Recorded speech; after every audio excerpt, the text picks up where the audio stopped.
Welcome back to the LTS, guys. It's your host Duncan in studio with me, Sean, and Chaka. Sir. And today's conversation shall be giving you the Molyneux meltdown. Arsenal losing out on some points. 2-2 draw away against Wolves. Quite a thrilling game, to be fair. Arsenal going ahead 2-0, and then Wolves doing the EPL some grace, man, because we needed that, man. Kudos to Wolves for doing that, but gentlemen, let's take it away, man. Yeah, sensational. Sensational. Because no one expected it to happen, obviously. Yeah. Especially after Arsenal going 2-0 up, man. You'd expect them to even add a few goals. I think it was 2-0 at halftime. They expect them to add a few more goals. Actually, it was a little bit after half, I think. Yeah. The second half, that's when they scored the second goal. That's when they scored the second goal. Yeah. Yeah. So if you score and you make it 2-0 really in the second half, you'd expect that, you can easily see out the game. Yeah. But knowing the Premier League and knowing how every team is going to always cause trouble, man. Wolves coming back with the golazo 2-1, making it 2-1. And man, the weird thing Arsenal did was to have some sort of funny game management at 2-1. Trying to manage keep your 2-1 lead against a 20th team on the table. You should be killing them if you've considered and it's 2-1. Okay, fine. Come out all guns blazing, get to the third.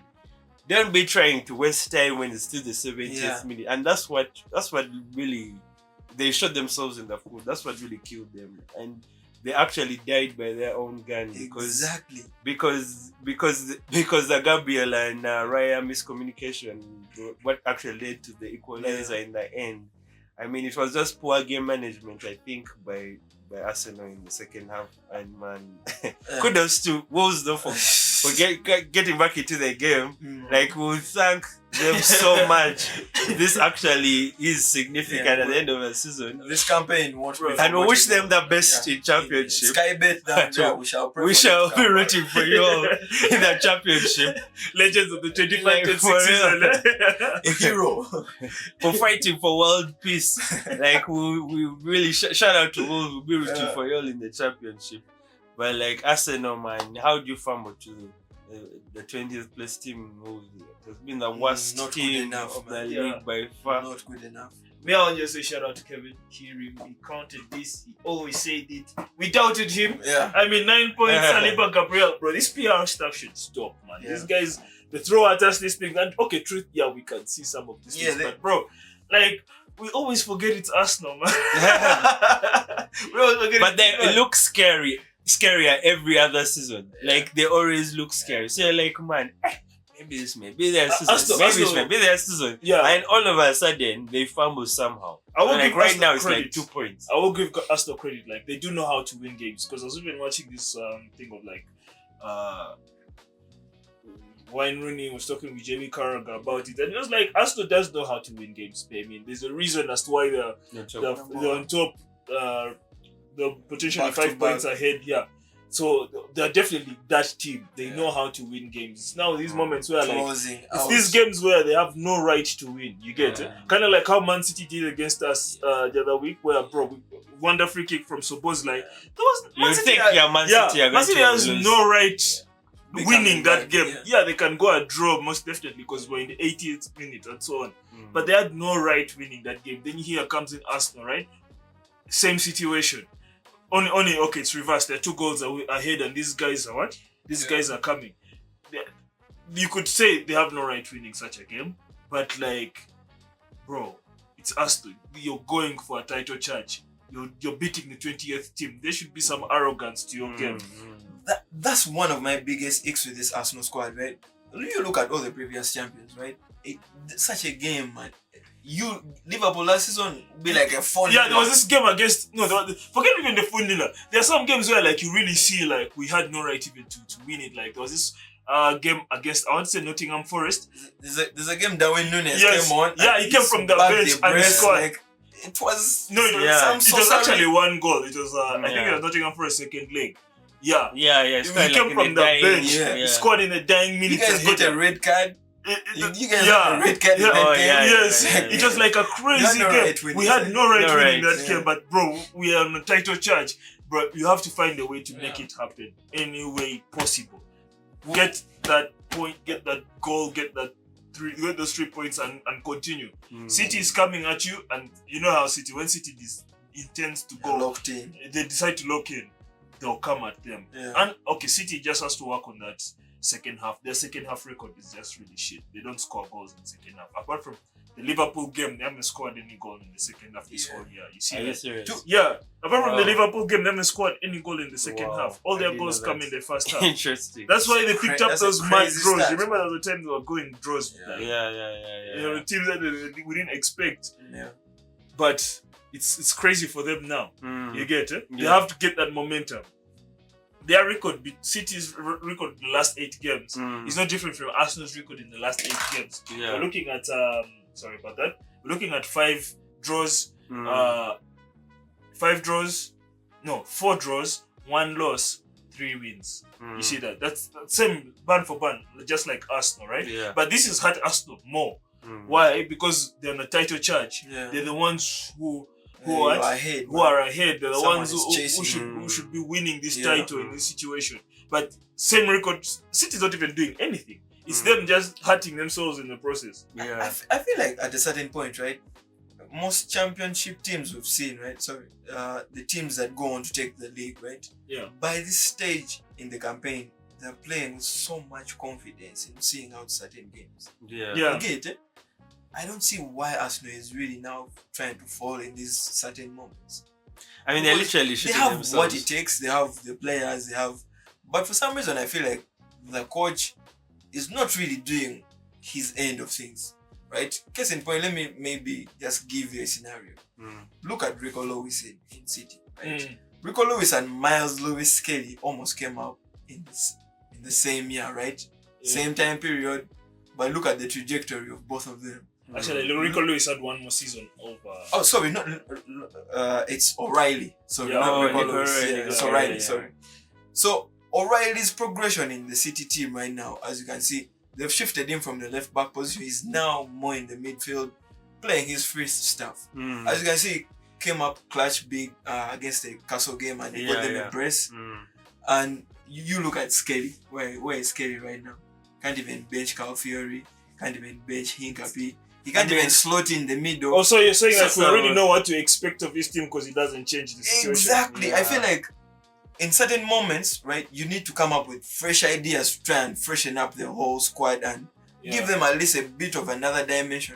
I guess that's, to me, I looked at the Arsenal squad, and that's, when I look at the quality and depth they have, I feel like that's what Arteta was trying to go for. Yeah. But when I see him not using his team to the levels at which it could reach, right? Yeah. Because there's certain games you just have to play with 2 10s. Do away with at least, let's say, a Zubimeni and just play Rice in the 6. Play with the 2 10s, man. Play with Eze and Odega. Let them stifle Wolves or something like that. But maybe someone I could. really haven't seen him go all out Yeah. in certain moments where at least just play your best offensive structure. Let the team do its thing.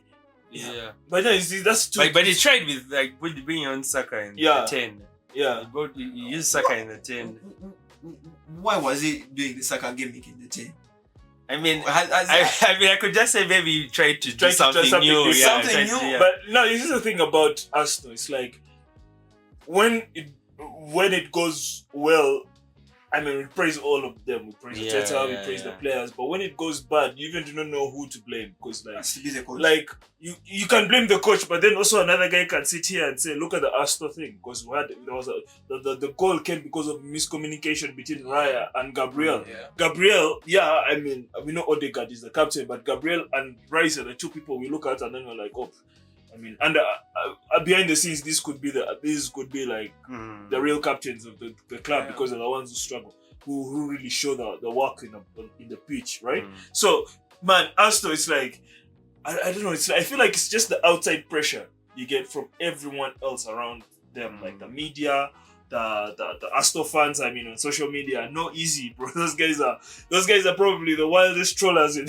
I feel like in certain moments, right, in this particular Arsenal moment, their coach try and at least shelter them from all that pressure. Yeah. You get? This is where I feel like the elite will Yeah, the cream de la cream come the out. cream rises to the top, and man, you can see the guys who stay at the bottom because it needs a certain maverick in there to try and at least organize these guys. Because you look at the Ryan and Gabriel situation you're talking about, right? These are the two big men in the team who at least the defensive structure at least hinders on Raya and Gabriel or Saliba. Yeah. So if these two are not really communicating, because if I'm a keeper and I'm coming for that ball, I call ball. And if you're a defender, you've had me call ball. Yeah. Right? Yes. It's just a simple miscommunication in there. And now, one simple slide miscommunication. They have no business fumbling at that point. Really. Because all it needed was for Raya to just collect it. And even if I had even charted for Gabriel, because there was no one behind Gabriel. There was no one, bro. Why was he trying to come out for that ball? Yeah. Why? Actually, Gabriel should have just left that ball. The way I see it, he shouldn't have been cleared. Any single one of them could have because if the keeper can collect it, leave the keeper to collect it. Because the only thing a defender can do is head it out. Yeah. You could head it back to a Wolves guy. And Gabriel had it because he's the one who headed it. Yeah. So and that's exactly what happened. Yeah. The best situation at that point was just to leave it. If you know your keeper, you just duck and and let the guy. And Cal Fury was on the back post as well. You get it? Yeah. Could have covered that. They killed themselves there. To dub it an own goal on Calafiori, I feel it was really unfair. It was really harsh because he was trying to block. The ball was blocked it. The ball was entering anyway, man. Once it hit the post, man. So let's shift this to another spectrum, because now that we see Arsenal's fumbled, right? The title race is reopened. Very open. It's very open now. Man City can definitely smell blood in the water, and the Sharks coming for them, bro. How do you see this now turning up? Because weeks ago we were here predicting it's Arsenal. To be honest, and Kevin was also I considered, but now it's like we can smell blood. But can I say something? Because I feel like even if they've dropped these points, I still feel like they'll go on to win it. Okay, because they finished Man U. Yeah. They've finished Liverpool. They're yet to play City. They're yet to play City, Chelsea, and Spurs. I think they're going to kill Spurs. Yeah, so you're next. And we've also had a very bad record against us. But they've been eating us left, right. Oof. Even when we're in form, they still eat us. So, it's not done and dusted for sure. And if they beat City in that reverse fixture, where I really feel that's where the title is going to be decided. If they beat City, then it's still theirs. But given their history, they are making this fumbling thing their identity at this point. It's becoming DNA now. It looks like the players will always do well at the beginning, where there's less pressure, and they're banging goals for fun. But now when the pressure mounts, it seems like they also seem to crumble along with it. Crunch time, they crumble. So, man, they just better not make this their identity. It's better, because clearly it's becoming their identity. It's literally becoming their identity. Did you see if they fumble this season, I really think they're going to keep on fumbling until they change coach. Yeah. I honestly feel that's what's going to happen. Did you see the picture that has been going around of an ad like the Arsenal players wearing bridesmaid dresses? So it's like Saka, Odegaard. They're always escorting. They're always escorting the champions, man, but never really ringing it. So check it. So these are their next fixtures. So you have Arsenal versus Tottenham. Yes, they got them. And then we have Chelsea. You have Brighton, right? Then they go Bournemouth. But all those teams can cause. Then Man City and then Newcastle. All those teams can cause. So the next 6 is actually going to determine who's going to take. And that's not without. Their last games they have Burnley. By that time they would have figured whether they're still in the fight for relegation or not.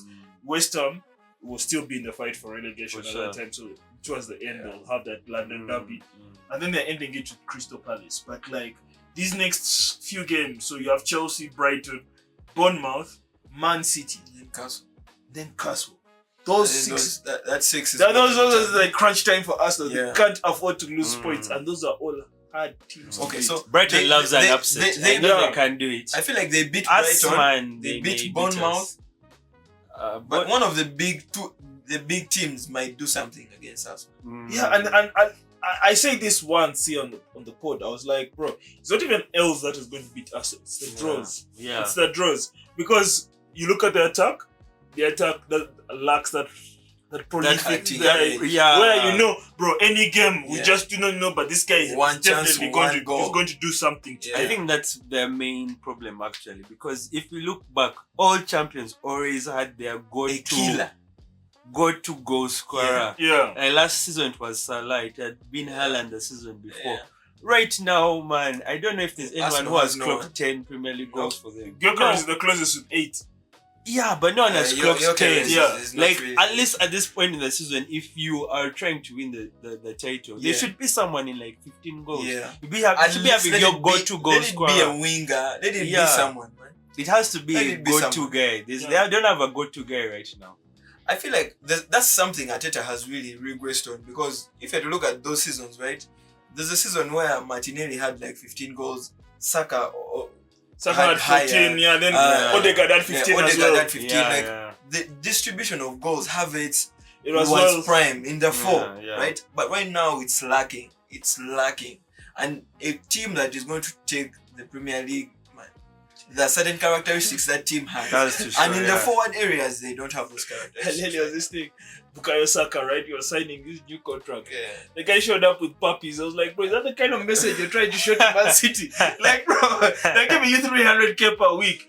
This is the time to show them, like, bro, we're going for the title, and you're posing for pictures with your girlfriend with puppies, bro. I mean, like, come on, man has to do his thing. That was a joyful moment for him, man. Bro, I get it. But this is the business end of the season, right? Yeah. What happens within the club reflects also what happens outside the club with the fans. The fans feed off that energy, right? If they're seeing a ruthlessness to their club, the fans are also going to have a ruthlessness to the way that they're pushing for the club, right? So now imagine the club is showing the right messages, right? And then you go to a Wolves game and then you draw, right? It's fine. But going into the next games, bro, there can still be that belief because they have that like prior confidence. They have that prior confidence from what the club is showing them that, bro, these guys are being serious about this. But then you have Saka here, man. They're putting him on 300k. He's one of the highest paid top 5-7 players in the Prem right now, right? Yeah. They're giving you all this money that the fans are, injecting into the club, and then. This is the message you're sharing. Like, bro, back in the day, in the Barclays days, bro, you would never see this, bro. You'll never see Wayne Rooney standing. Times have changed. Maybe before we close out, right? Yeah. What does Arteta need to do to reorganize his team back, at least mentally? Because I feel like right now it's more of a mental thing, yes, than anything football related. Well, for starters, he shouldn't show up with light bulbs in his talks, man. I did it once, man. Let's catch him some slack, man. No, the guy, check his track record, right? He showed up with a light bulb. Yeah. He showed a duck and a rabbit. Bro, this guy he was also playing that you'll never walk alone Ziki in the house, no training. Like, bro, this guy needs he needs a way to feed these players an identity that prescribes to Arsenal itself. Bro, don't feed off other people's stuff. Bro, this is yours. This is Arsenal. I think that's what the they need to buy into another message, because he has said the same thing for years now. They need to buy into another message and actually believe it, so that they can manifest that on the pitch, in my opinion. So what you just said, the biggest problem is Arteta has picked. Like, from what Taka has just said, I mean, Arteta has picked. He might just picked. He might just have. It looks like he has picked. But I think they should also be looking at that Carabao final as like a must win. Like, if they win, they could be galvanized. Put some fire in the belly. I think if they win that thing, it will galvanize them to, like, it will give them the confidence that, man, we can do it against the biggest and the biggest. Like one of the big stages at Wembley. If they can do it, they could get that extra gas to finish off the season. They can't do it in the But if they lose that final now, that's the worst. could be very detrimental. We're not hearing that discussion. Bigger fish to fry. That would be the first bridesmaid dress they put on. Now, when you start that talk of bigger fish to fry, you may not have any fish to fry at the end of the season. You may not have anything. You have to collect that Carabao. If they put on the bridesmaid dress on Carabao, fine. I'm thinking they have another dress coming. I swear to God. And I think if they fumble this season, if they fumble the league this season, It's now in the blood. I think it will become their identity. Forever I about honestly your- think Yep. it will be ingrained in these players' minds that, man, we literally can't sit over the line. It's a They ball of have to, water. like, it's a must win. That league actually is a must win, and these players should treat it as a must win. This whole fumbling thing against Wolves and what? It's gonna They're stop. going to fumble again, yet again. I Netflix FC. I hope Katopol is watching. I mean, it's do or die. shout out I'm to not Kato. even trying to scare us, guys. I'm telling you the facts. It's do or die, like right now. It's now or never. Yeah. Lose now, forget about Yeah. it. Change Ateta, throw out. I don't know. You need True. You may need a new manager. Anyway, man, guys, let us know in the comment section. Is Ateta picking, or can he really galvanize Arsenal to really doing at least a late title charge? Because right now it's not looking good, man. It's not looking good. Not But looking good, bruv. yeah, that's it from us in studio. More new episode out. Like and subscribe.